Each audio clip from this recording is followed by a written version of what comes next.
It is noon, February 22nd, 2022, 2/22/22. Super Tuesday. Too many. Just want to make the announcement that this meeting is going to be recorded. And I am looking at the agenda here, and I don't believe we have a need for a public hearing. Is that correct? Correct. Okay, so some public are here. Is there any public comment that anyone wants to make? Just a second, I have one more. Okay, welcome to all of you. I think that probably the most exciting portion of this are the open bids for two projects. So we're going to look at the first one, which is the reconstruction of Center Street and Bear Lake Borough. Ask Lori to do us a favor on.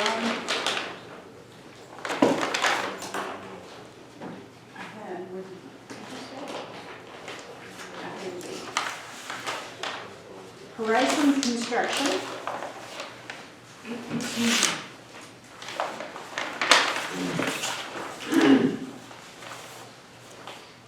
Okay. C410 bid form. Here for presentation.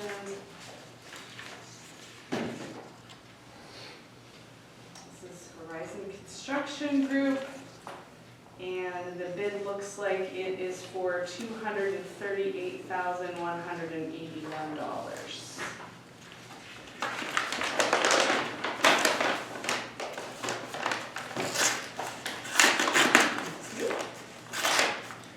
You'll put it back in the envelope here, or? Sure. And I keep them separate. Just make it top there. This is Linda Payroll. Okay, contract documents, Bear Lake Borough Center Street roadway reconstruction project. Who is it, please? Lindy Payman. Lindy Pavement.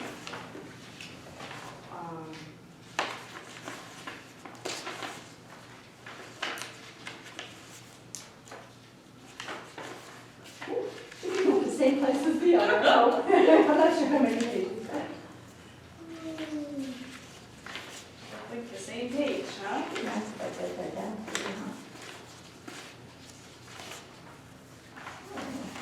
So far down. It's some more after Genesis, I think.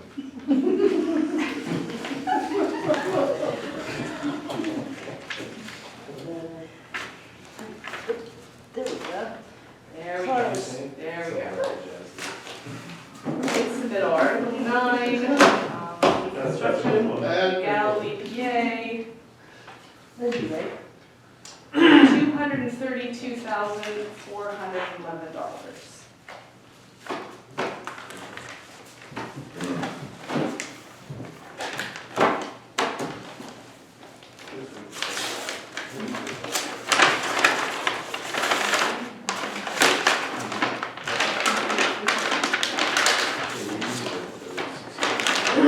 This is McCormick. McCormick Construction, Erie, PA.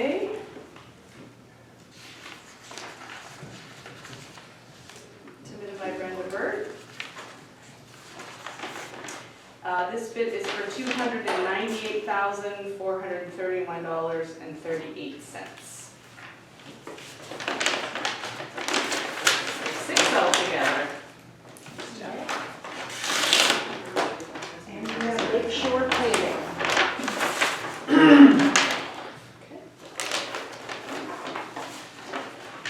Shore Paving, Jamestown, New York.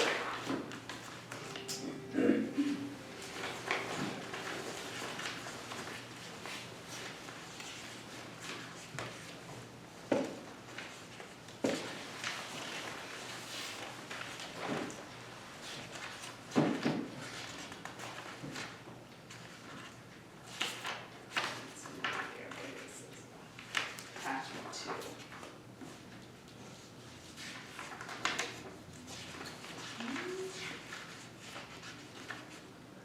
All right, this one is for $214,689.83.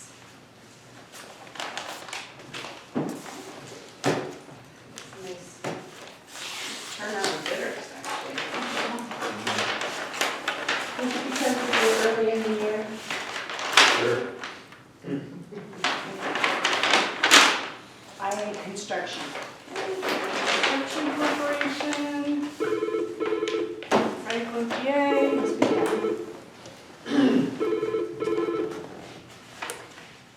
Hello? Hey, Hi, Ben. hello. I'm going to be going through like airport security and such, so I won't be an active participant, but I thought I'd listen in. All right, we're just opening the bids for one of the projects here. So this is for Okay. IA Construction Corporation, and the total bid amount is $249,352.60. You said 349. 249, 352.60.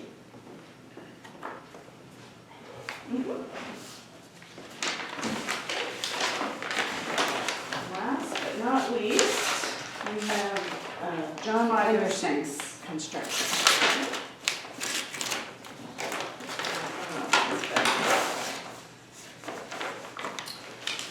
All right, John Anderson, Warren, PA.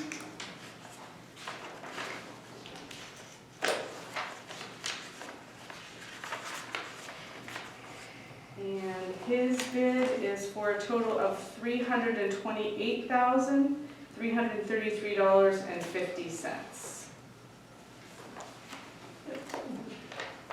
Some options there. All right, and I think That concludes the Center Street project. I have to bring the credit card. Yeah, because you're buying one, Julie. I will send the information to the engineer, so he'll prepare a Pratt Street tabulation for me, Okay. so we can get that out. Is there a commissioners' public meeting tomorrow? Tomorrow, okay, so Tomorrow. it'll be 2 weeks would be the earliest. Not tomorrow. Is that what we're talking about, the award? Yeah. Yeah, And I'll review Okay. and make sure that all the CDBG T's were crossed and I's were dotted. okay. Thank you all. Very Yeah, thank you. appreciate it. Numbers is good. They're the ballpark. Really good. thank you. Good project. Thank you, Lori. a little offended, nobody wants to How you stay. doing? Good. Have a good day. Bye. It's going to move forward, and that's a good project. I mean, it's very late. Yes, we do. Oh, yes, we do. Here's, Okay, so this is for the Pratt Street sanitary sewer replacement. And this is Continental Construction. okay, Continental Construction. I like the fact that it's on the first page. Wading through everything here. That's not working, you're in trouble. So, let's see. Do we have there? We have Continental Construction. What is this? And the total bid, there's an initial bid for $178,698. Pardon me? $178,698? I do too, I have 4. One, Sorry, I was just like, four, 178. That's what I heard. 698, and then payment to Sheffield Municipal Authority for $5,600, so the total bid would be $184,298. I think the authority is going to pay for people to have their lateral connections. Okay. With probably their, Okay. their seamless, so yeah. 178,698. Thank you. Yep. Scaring me. Rich weight.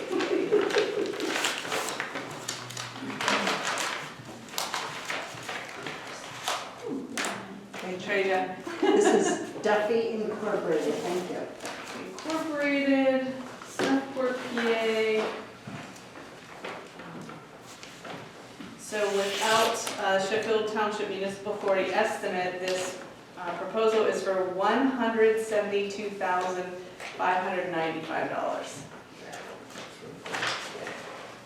Articulate better. Thank you. Thank you for I was like, oh no, how did we mess up? See, it's not just me.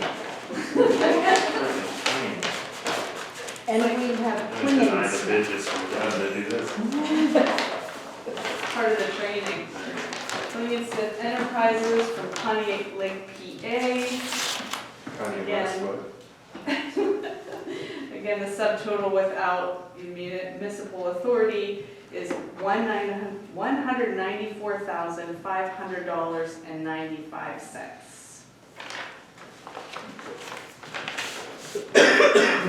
Expensive things. And J. Stewart Excavating. Stewart Excavating from Canonsburg. Yeah.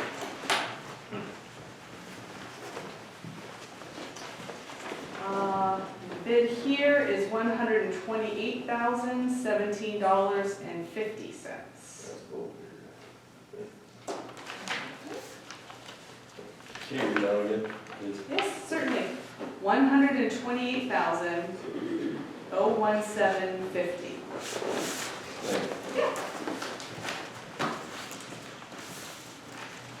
Last but not least, We have Mealy Excavating. really excavating. From Tynesta. And the total proposal, once again, excluding the municipal authority, is $103,604.00. That's all of that. Also, all good numbers. Yeah, you've got, Switching higher than we estimated, but not great. good, good. You've got some evaluations to do here. Yes, we do. Goodness. Not more work now. Again, I'll get the bids to the engineer, Jeff Holcomb, and the tabulation to me maybe today or tomorrow, send that out. Thank you. Thank you. Maybe 2 weeks. Okay. That's good. You're out, Done with that. dropping the mic. Yeah.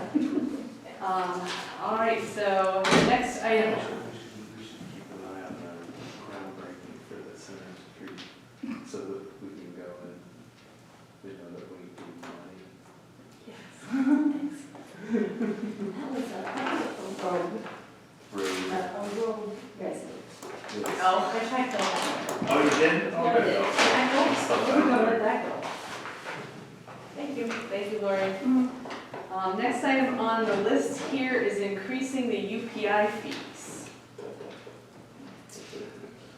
We've been talking between myself and Lisa, and we've had the UPI fee since 2008, $10. I have the original order, well, not the original copy of the original ordinance from the commissioners. Back then, we adopted it at $10, and they do have language in there that can be looked at and adjusted at any time. So Lisa and I have been talking, and now we'd like to see it go to $20 per UPI. And it kind of aligns with all the other counties that are all basically doing $20 now. So same class counties are $20 at this juncture. Do we know on average, like how many of those get paid on an annual basis? I don't. No, not right off the top of my head, no. Okay. We did, in the recorder's office in January, we did 130 deeds. Okay. So 130 were UPI verified down in assessment first. Okay. So not a large amount. Well, Doesn't feel like a large amount to me, but it sure Yeah. feels like a large amount. yeah, and that's the only real estate document that is UPI verified. The mortgages and whatnot are not. So, you know, we do several hundreds of documents each month, but yeah, for, It varies by months too. I mean. yeah, January is normally a quiet, slow month, so for January, that's quite a few. But they spend about, I'd say, 5 or so minutes down an assessment where that person is very, very, very carefully making sure that it's the correct parcel that's transferring before it comes upstairs. And then we're the second line, you know, where we really can't verify that, but they do an outstanding job. And that was one of the reasons back in the way we adopted this is because there was too many deeds coming through that had, you know, improper information on them. So that's why we verify them now to make sure the correct parcel and so on and so forth is getting transferred, so. So I guess that was my kind of question is what all was involved in the UPI process? exactly? And it starts Basically downstairs. starts to make sure the grantor is correct, number one, because we've seen that before where they don't have the correct grantor name on it. Yeah. Number two, it's in the correct municipality. Number three, the being clause is correct, being whatever the prior deed transfer was, things of that nature to make sure, and then obviously the description of the property. Does every deed go through every transfer go through the UPI? Every real estate transfer. Every real estate If transfer. it's a timber deed or something like that, we do not, but Okay. every real estate transfer does. Okay. So these are real estate transfers only. Yeah, and the idea being that the folks that are doing the most transferring should be paying more than, that's the idea of the fee, right? As opposed to just paying for it with tax dollars. So the idea is to cover the cost of the time to accurately assess Mm-hmm. the property. Is there anything that gets paid as a result out to a third party, like a registration? No, okay. All right. Can you provide the list of other counties and what their UPI fees are? Sure. Because it would be good to have that to show this is what everybody else is doing. Mm-hmm. Of the counties I was able to visit before I actually took office, I was very surprised to see how low our rates are, even for recording documents, compared to other Class 6 counties. I was able to visit Elk, I spent time with Venango Recorder, and also Huntington, and I've been working with Dauphin County, which of course is a whole different ballgame than we are, but still I was very surprised how low our recording rates are compared to even a little county like Elk. Well, a lot of that's because Brian's office is so efficient. We don't need to charge extra, because there's so many that. Yeah, I could definitely second that. And you said, what was the last year we had a fee increase, or? Well, we initially adopted it in 2008. and it has- 2008. it's $10 in and it hasn't been changed since. so. Right. A lot of things have happened since 2008.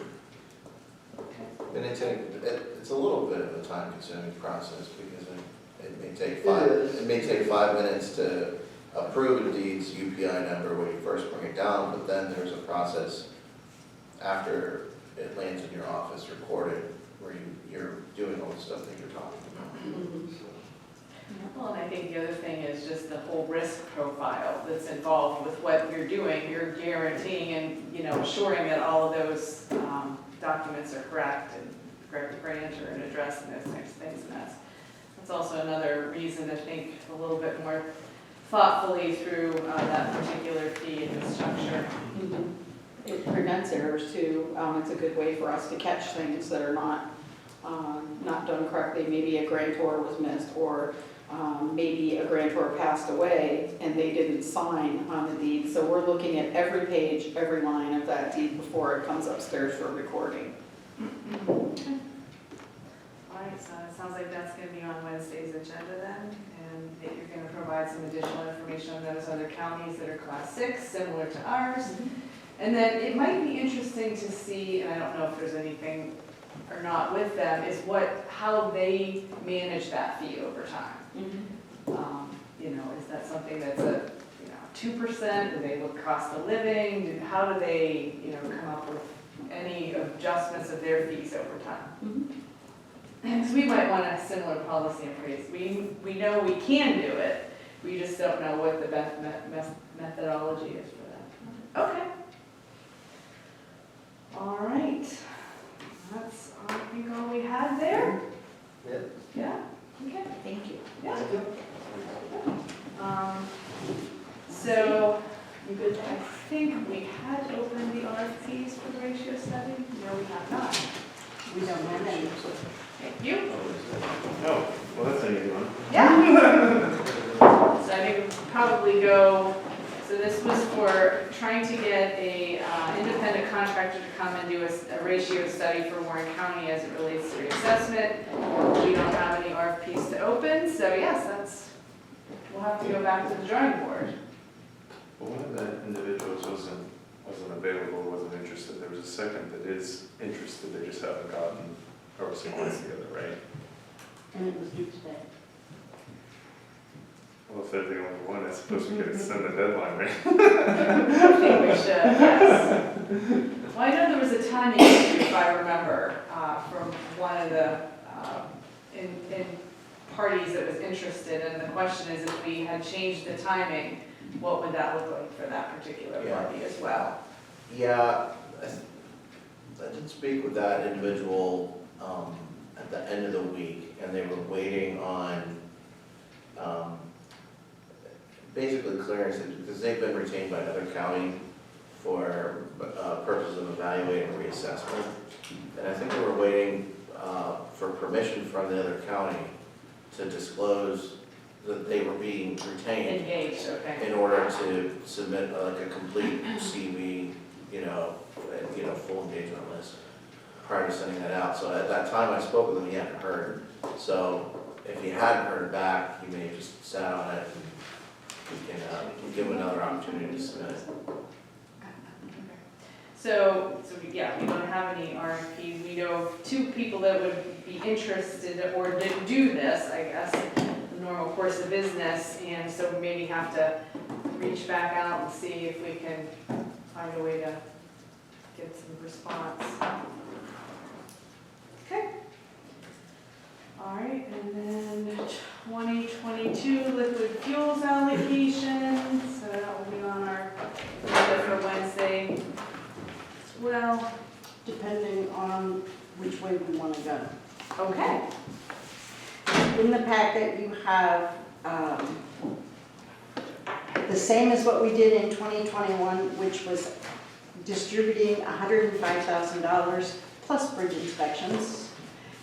That would leave us a cushion of $22,447 in the liquid fuels account for any misjudgments.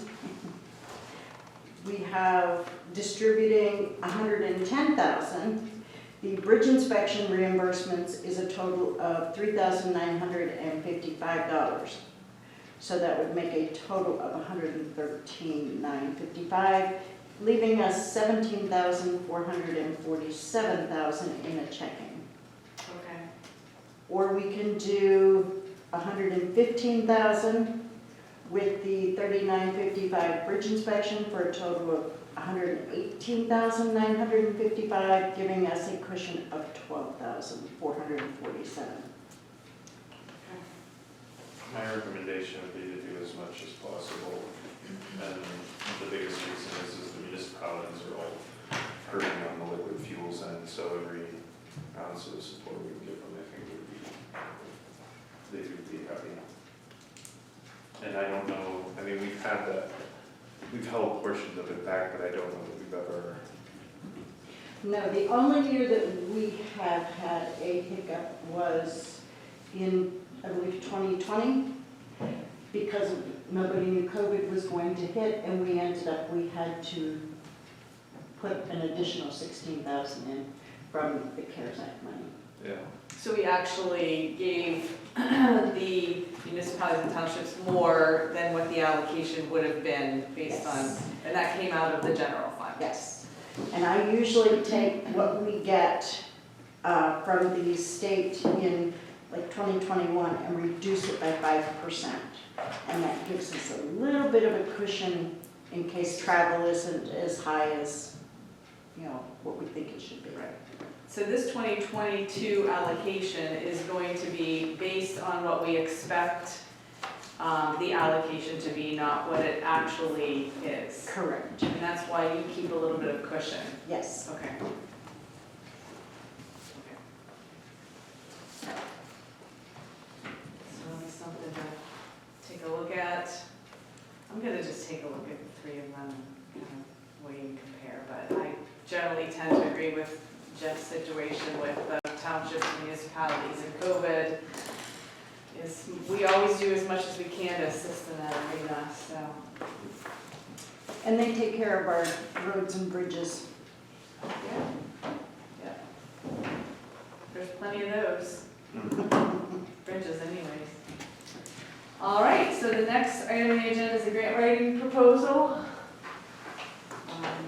So I wanted to skip over that and come back to it, because I wanted to just quickly run through the land bank update. I wanted to do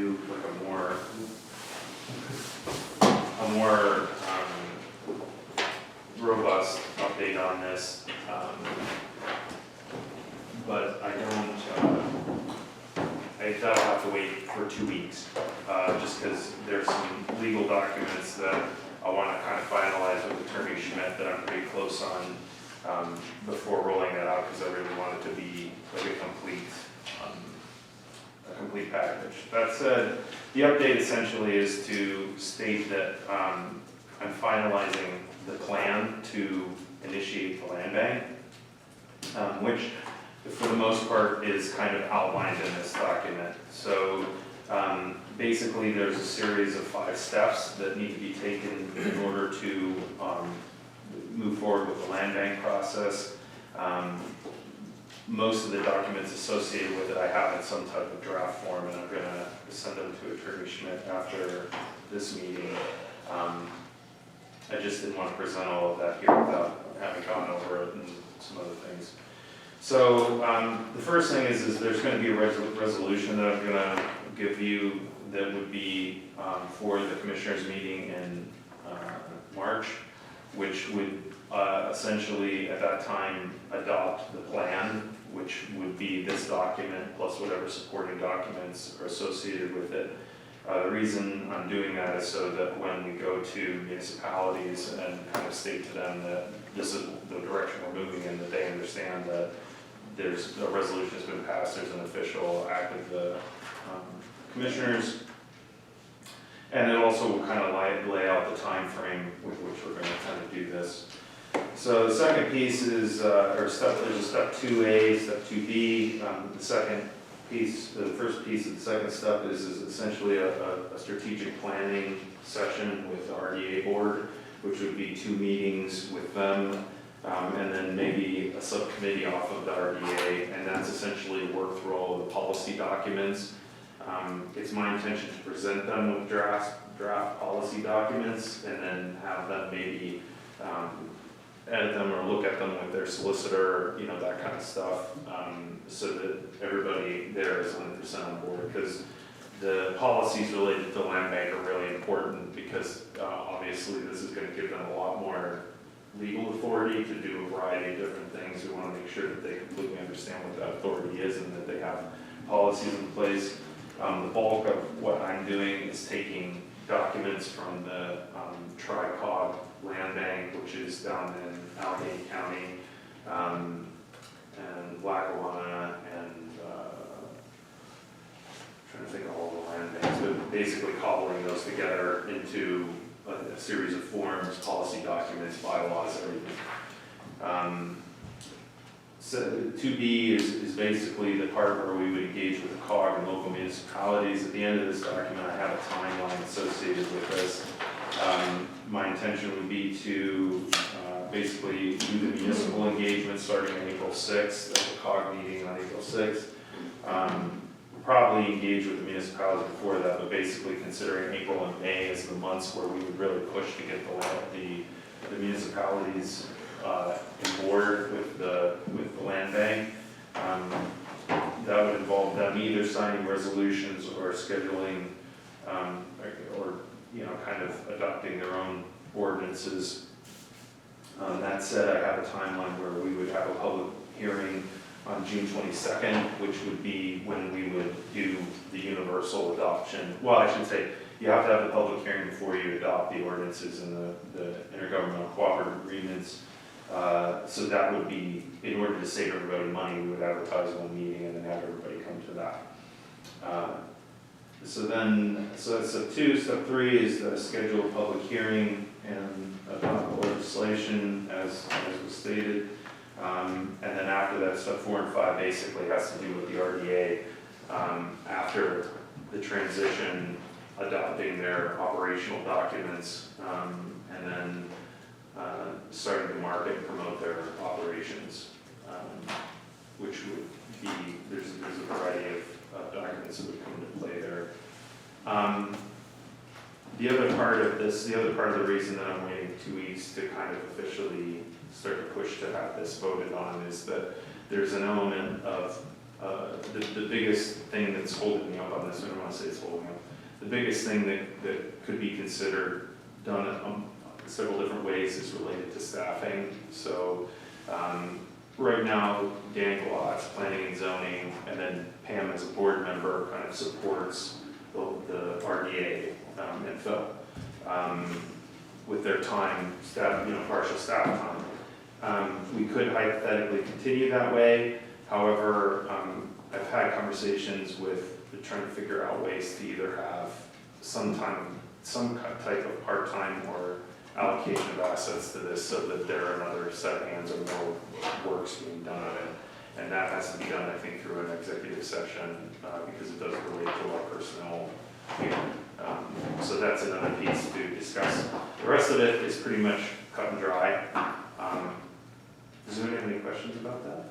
So just to describe the program at a 20,000 foot level, so properties will be able, that were blighted at some point in time somewhere in the county can actually be transferred to and owned by the RDA.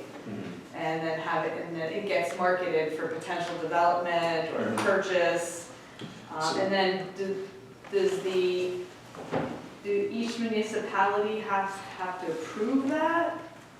Yeah, those are good questions. So basically, with the intergovernmental cooperative agreement, everybody agrees that the land bank is going to function as its own authority and entity, and so it's going to do things with or without the support of the municipalities that are engaged in it. So that's part of it. The second part of it is that as a result of the transfer of properties, any future taxes, like up to 50% over 5 years, goes directly into the land bank. So. And then it's also important to note that this isn't just for blighted property, it's for any abandoned or difficult property that we have. So as an example, there are properties that get blighted, but maybe it's mostly because they're vacant or have been vacant for a while, but could be rehabbed and sold. This can also be done with commercial properties. So for instance, I know that the city is interested in the concept of the land bank, so hypothetically we partner with the city and take a property, say, with the name Brick in it, and then do something in order to get ownership of it and transfer it. Or something along those lines. Right. Like hypothetically, like properties that have had a difficult history, that's the goal of the land bank. And with the tax claim, land bank can jump buyer in the judicial sale, and I believe also sale as well, where they can get ahead of the bidders and say they're gonna bid on these, they get first dibs, they can acquire those properties. Because what's been happening in the past is people come in, they buy these properties, then they realize, oh, I don't wanna mess with this. And it sits there for another 3 years, and it just becomes a hassle. And by that time, it's been sitting there for 6 years and falling apart, caving in. Whereas a land bank could have jumped in, saved it, marketed it, and then got a potential business owner or buyer in that property rather than to sit there and fall apart. So it's an ownership thing and a timing thing on behalf of the county. Timing things big too. Right. A good example is like Phil went to the blight committee this past week, and we had a property that was on the main street in Columbus that was a brick house. The porch was in bad shape, the windows were in bad shape, but like everybody said, like this looks like something that we could do something with. But we're gonna have to, without this tool, we're gonna have to wait until it goes completely through the delinquent tax process before we could even consider to do anything with it. And even then, it's hard to say what the RDA would do. Whereas in this tax sale, we could leapfrog the entire process, get a hold of the property now, work with the municipalities and the neighbors I too. think that property was sold in 2012 in a tax sale. Yeah. It just sat there, and the owner didn't do anything with it. Then finally, a new owner purchased it, and then he's working on it, I guess. Okay. Okay, so next, in 2 weeks, we'll do something a little different. Goodness, it's 2 weeks in March already. Yeah. The next thing is the grant and infrastructure task force, which is a new thing. A huge part of this. And it's maybe get another.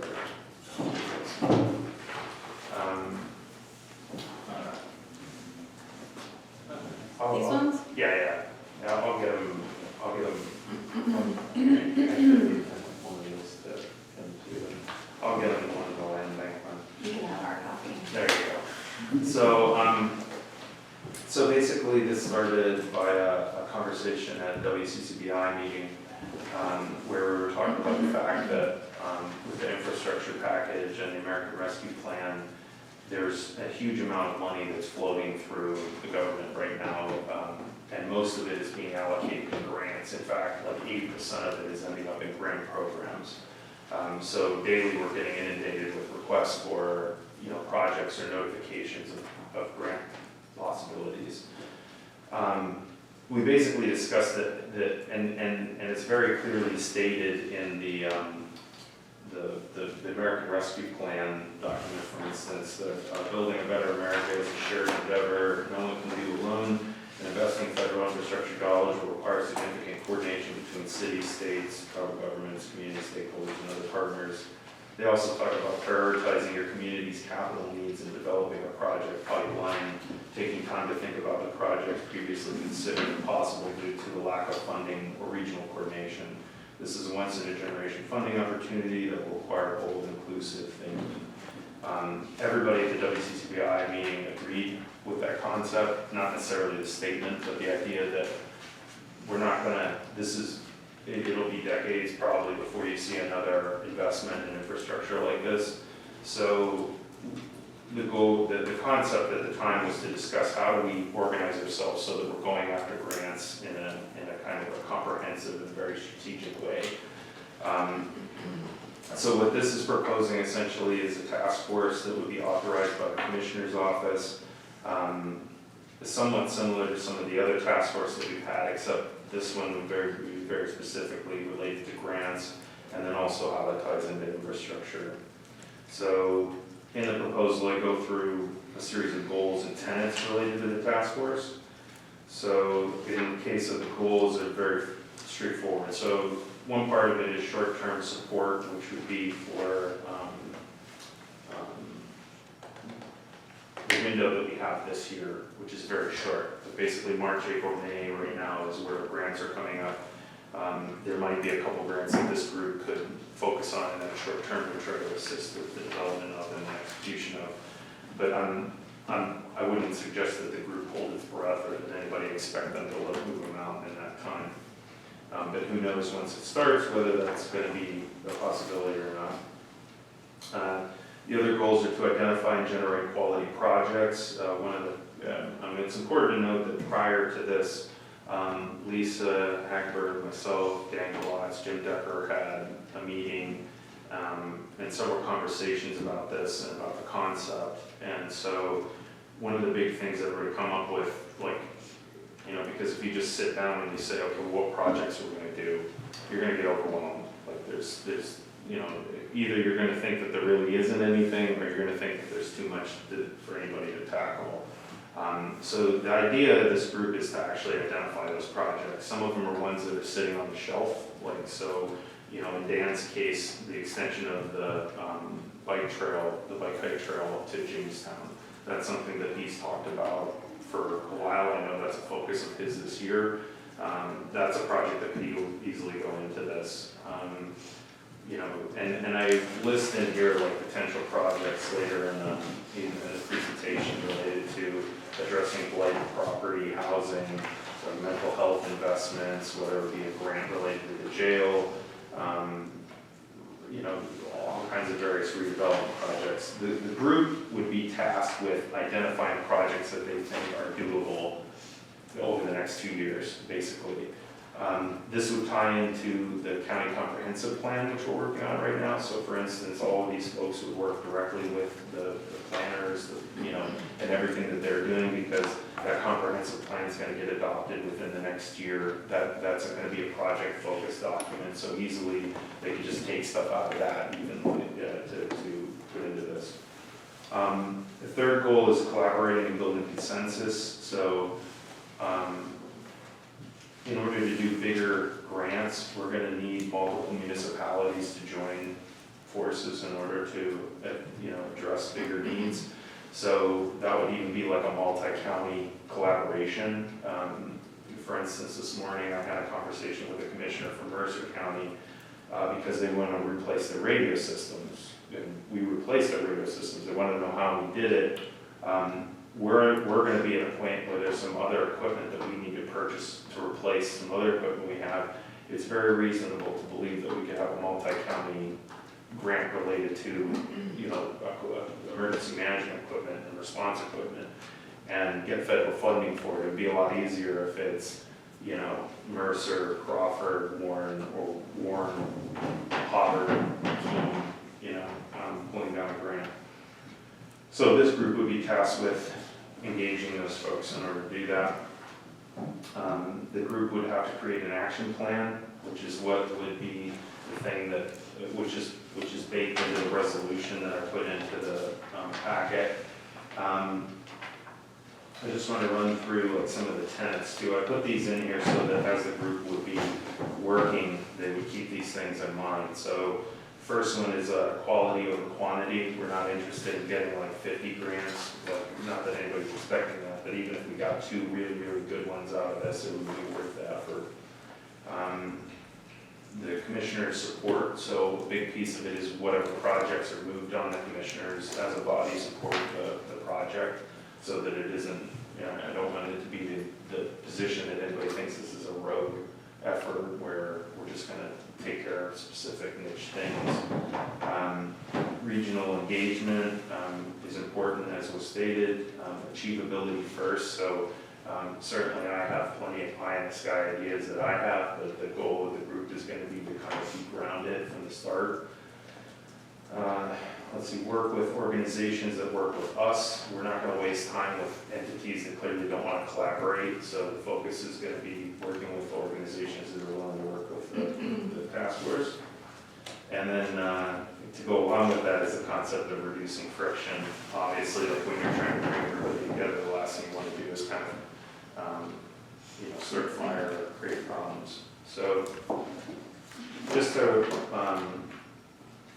to run through how this process would work, the resolution has a timeline in it.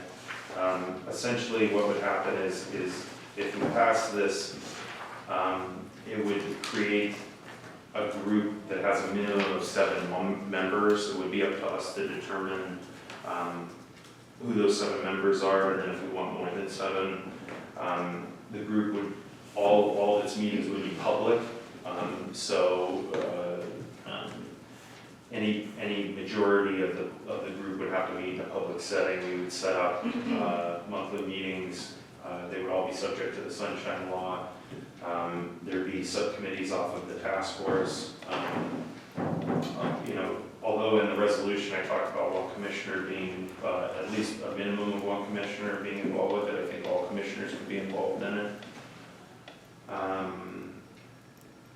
And then basically what they do is they're going to produce a list of recommended projects in July of 2022. So the idea is over the next several months, the group would meet, identify grants, identify projects, pair them together, and then in July present essentially a plan to execute them through the remainder of that time.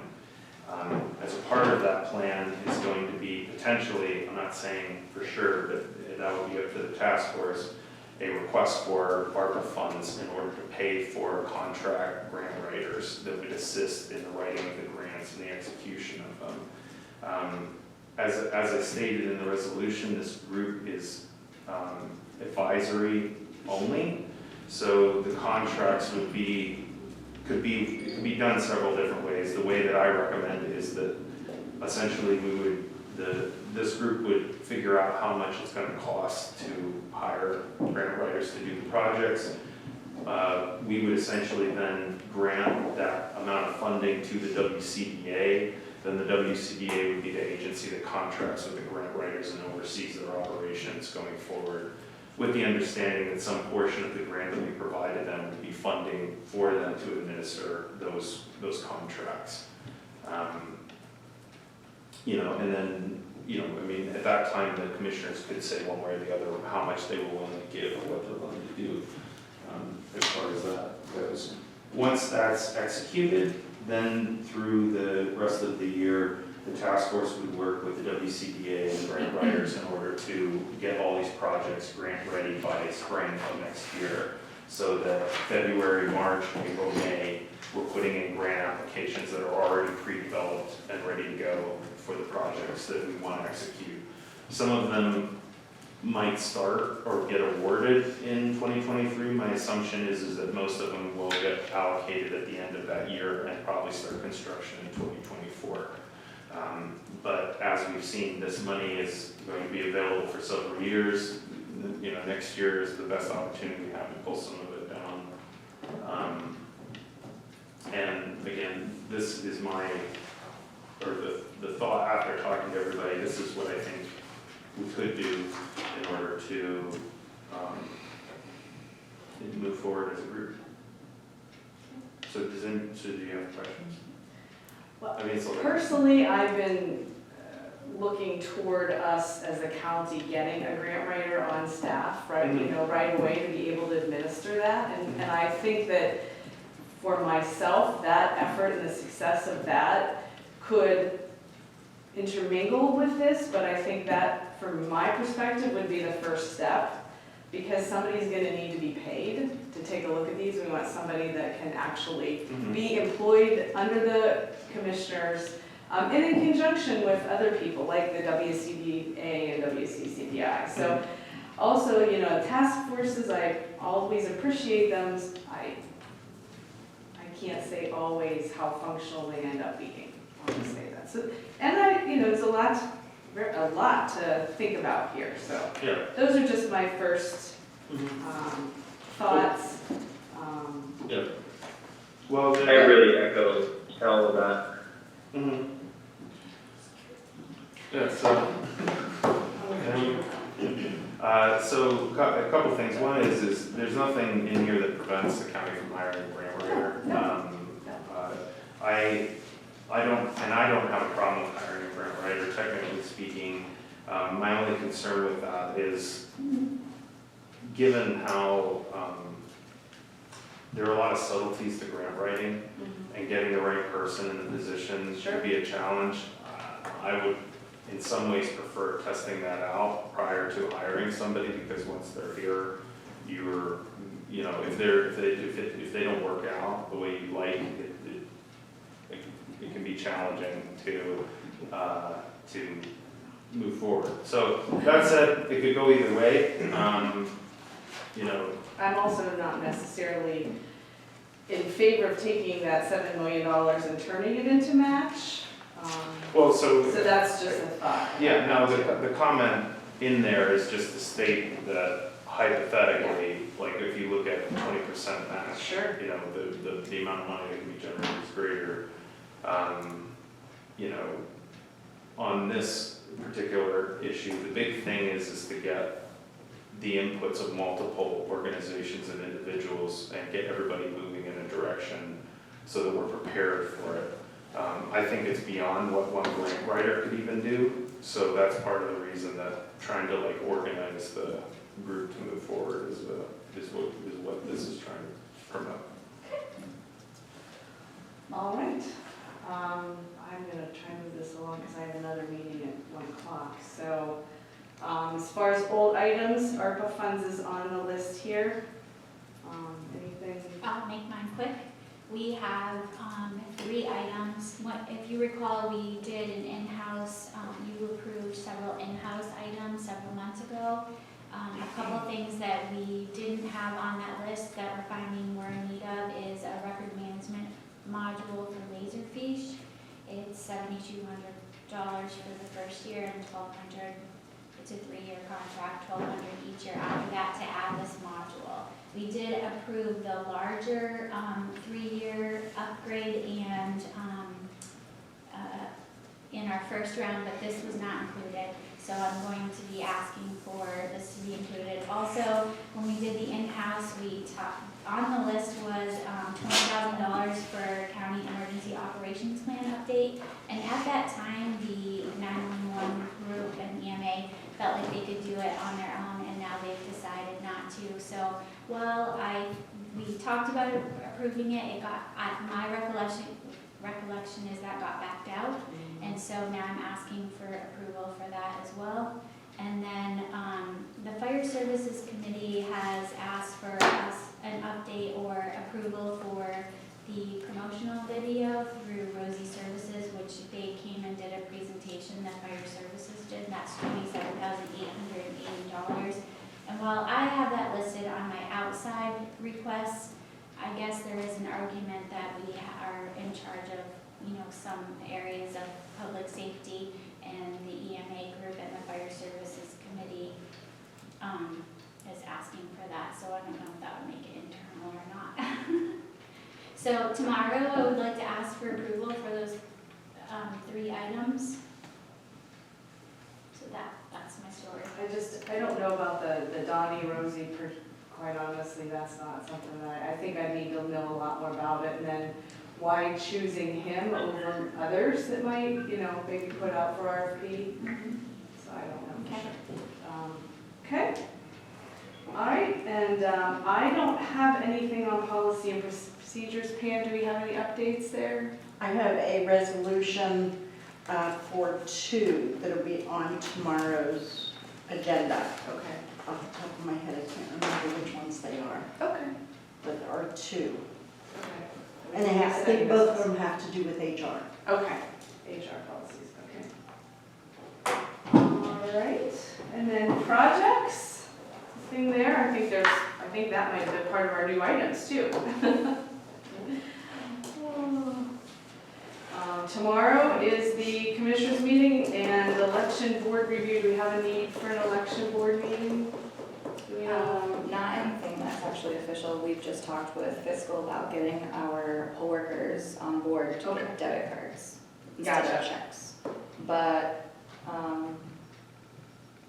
We're still working on vetting the agreement with Nathaniel. Okay. I thought so. yep. I was like, oh. Department committee updates? Any department updates?